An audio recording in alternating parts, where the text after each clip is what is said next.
Hello, Aries, Sun, Moon, Rising, and Venus signs. Kumusta kayo? Sana po'y nasa mabuti kayong kalagayan. Welcome back po sa Star Tarot. Kung bago kayo dito, welcome din po kayo. Please subscribe, like, share my videos, and leave me a comment po kung nakaresonate kayo. Thank you. So, tignan natin ang mga messages and energies ninyo surrounding this week. Yung first card po ninyo would be your current energy, which is the Seven of Wands. Next card po ninyo ay what to embrace, no? Anong dapat ninyong akapin sa linggong ito. We have the Devil energy. What to avoid. Okay? Anong dapat ninyong iwasan. We have the Emperor energy. Ano po ang possible na accomplishment ni Aries this week. We have the Temperance energy. Ano ang mga possible blessings and opportunities that might come your way this week? We have Six of Wands. Beautiful. Napakaganda. So, ano mga obstacles na maaaring ma-encounter ninyo sa linggong ito? We have the Magician. And ano yung advice sa inyo ng Spirit? Ano ang dapat ninyong isaisip? You know? Inspiration, kumbaga, ninyo for the week na makakatulong sa inyo. King of Cups. Ayan. So, really beautiful. So, yung bottom of the deck po ninyo, Four of Pentacles, no? Ito yung theme ninyo, which is, you are going to siguro focus, yung parang yung gusto ninyong mangyari siguro sa ngayon is to focus on your finances, focus on managing your money. Magkakaroon kayo siguro dito ng extra effort, no?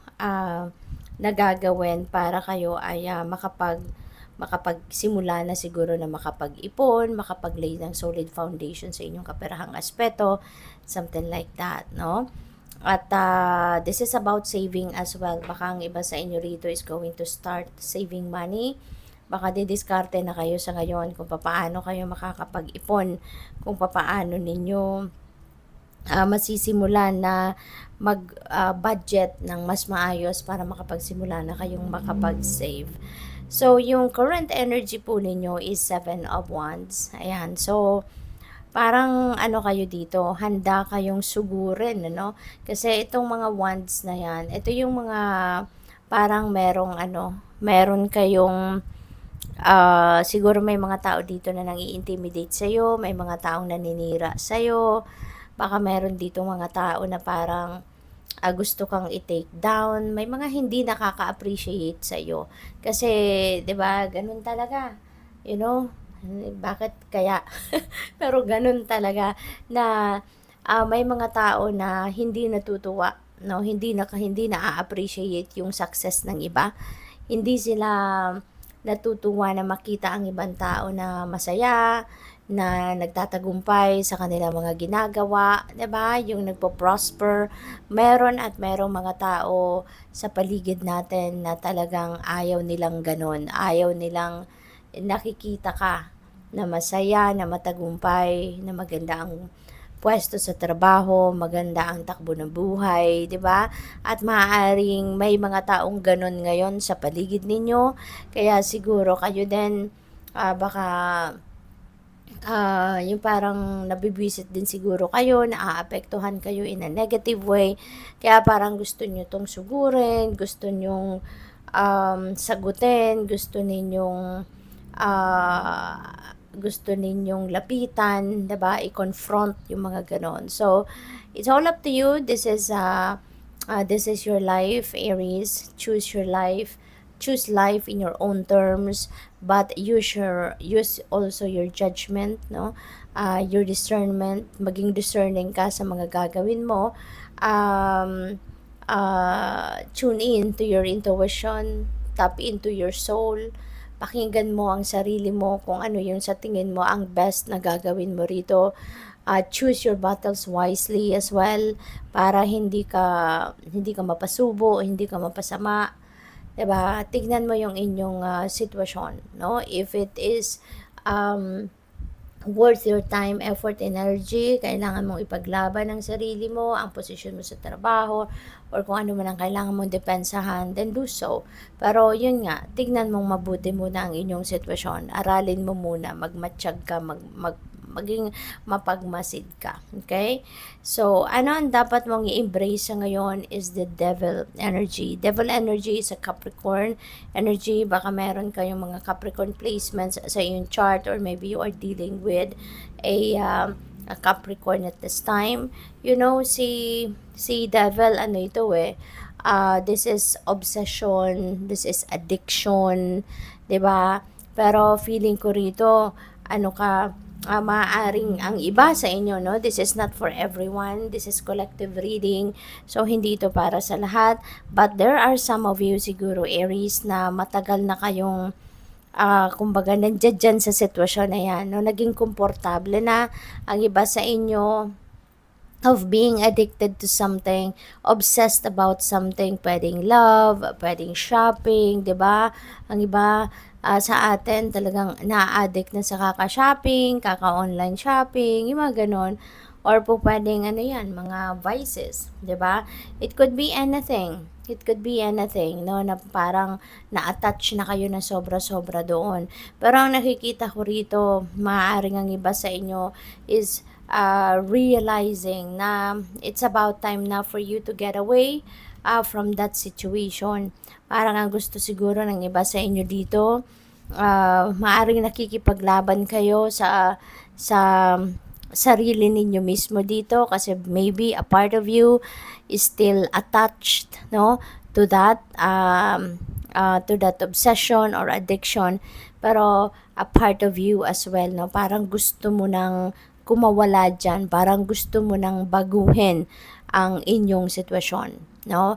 Parang gusto mo nang baguhin ang path na dinadaanan ninyo, no, Aries. Kaya maaring yan ngayon ang pilit mong gagawin, no? Maaring kumbaga sisikapin mo, na makawala ka na from that negative energy. So, ano ang dapat ninyong iwasan sa ngayon? Emperor. Emperor energy is about stability, is about organization. This is also about being prosperous, no, and abundant.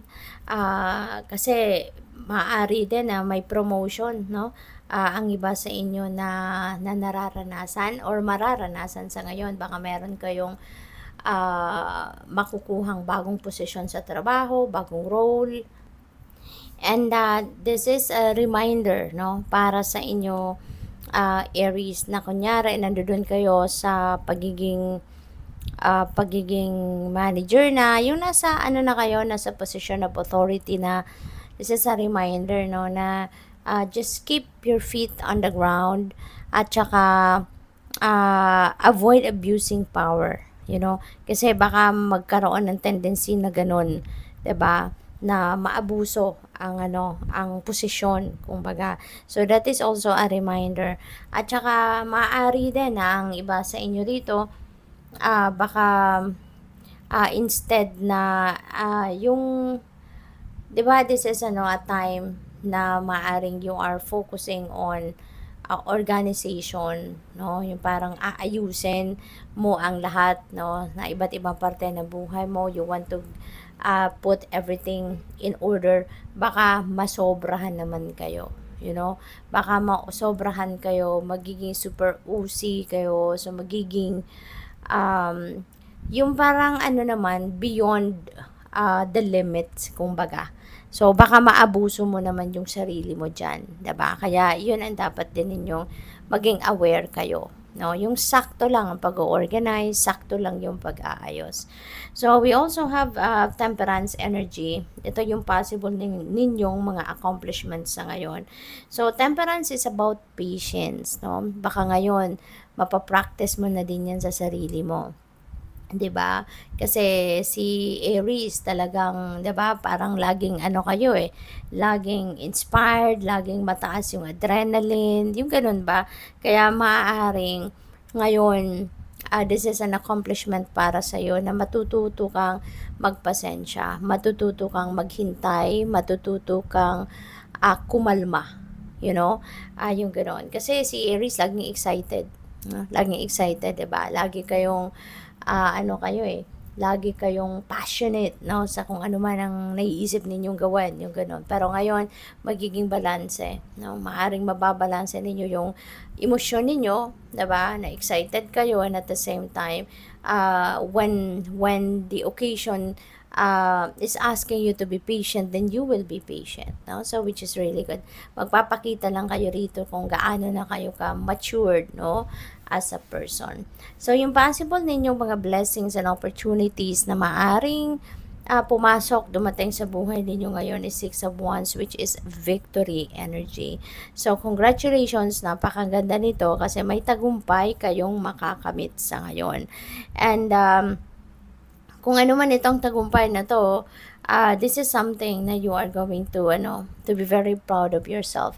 This is kasi kayo, achiever kayo, 'di ba? Go-getter kayo you have that very strong go-getter attitude. Kaya kung ano man itong makakamit ninyo sa ngayon, you are really going to be very proud of yourself. Madadagdagan naman dito yung inyong self-esteem, mas tataas yung self-confidence ninyo rito kasi you finally made it. 'Di ba? Nag-succeed kayo. Po pwedeng sa trabaho 'yan, sa career niyo, business, or po pwedeng meron kayong problema na kinaharap, no? At malalagpasan din ninyo 'yan. So, Magician, this is the possible obstacle ninyo rito. Magician is about taking action. You know, this is about taking action. Siguro meron kayo ditong merong plano kayo in the past na siguro iniisip ninyo ngayon na gawin nito, maaaring nakikita din ninyo, no, na may mga opportunities around you na pwedeng makatulong sa'yo, no, na maisakatuparan kung ano man yung ine-envision ninyo for yourself. Ang maaaring challenge lang ninyo rito is siguro on how you're going to start, no? Gusto mong simulan, maaring may plano ka naman, may ideas ka naman, but maybe you are still procrastinating despite na nakikita mo na parang sakto na yung mga pangyayari sa buhay mo. You're procrastinating about this specific move na dapat mong gawin. So, maaring kailangan mo na pag-isipan, no? Pag-isipan mabuti kasi sayang na mga opportunities na nandiyan na. 'Di ba? Kung nandiyan na yung mga possible na pwedeng makatulong sa'yo na mas mabilis mong ma-achieve yung pangarap mo dito or kung ano man ang goal mo dito, sayang, 'di ba, if you are going to to have a cold feet at hindi nyo nagagawin. Kaya pag-isipan ninyo mabuti. Alright? Re-evaluate yourself, no? Sa ngayon. So, ano yung advice naman sa inyo ng Spirit? We have the King of Cups. Ayan. So, King of Cups is someone na very friendly, very charming, very sensitive, intuitive. Napakagaling dito mag-advise. Napakagaling niyang makinig. Diba? He's a very good and compassionate listener. So, maybe ito yung makakatulong sa'yo. There could be, someone na po pwedeng, it's either lalapitan mo talaga siya, 'di ba? Or siya talaga ay laging nandiyan sa inyong tabi. Maaaring magulang mo siya, maaaring dad mo, since this is a general reading, so po pwedeng hindi naman to gender specific, so po pwedeng mami mo 'yan, pwedeng daddy mo, na alam mo, laging siyang nandyan para suportahan ka, tulungan ka, ginagabayan ka, ina-advisean ka. So maybe this person is going to give you an advice sa ngayon. Maaring yung mga advice niya will help you a lot sa ngayon na magising kayo sa katotohanan, 'di ba? Kung ano man itong mga maaring kinakagulo mo, no? Kung ano man ang dahilan ng pag-aatras abante mo dito sa kung ano man ang gusto mong gawin, na maaring siya makakapagbigay ng linaw sa inyong isipan. So, final message ninyo is Carnelian, feed your creativity. Okay? So, now is the time siguro na baka meron din ditong opportunity, no, na parang pwede mong i-take advantage ito, 'di ba, to improve your artistry, to improve pa kung ano man ang talent mo, kung ano man yung kung ano man yung mga talento mo, 'di ba? Na related, no, sa inyong creative prowess. So maybe there is an opportunity sa ngayon na you need to take advantage of, kasi baka once in a blue moon lang dumating ang mga ito. Okay? So good luck. Thank you for watching. Love and light. Namaste.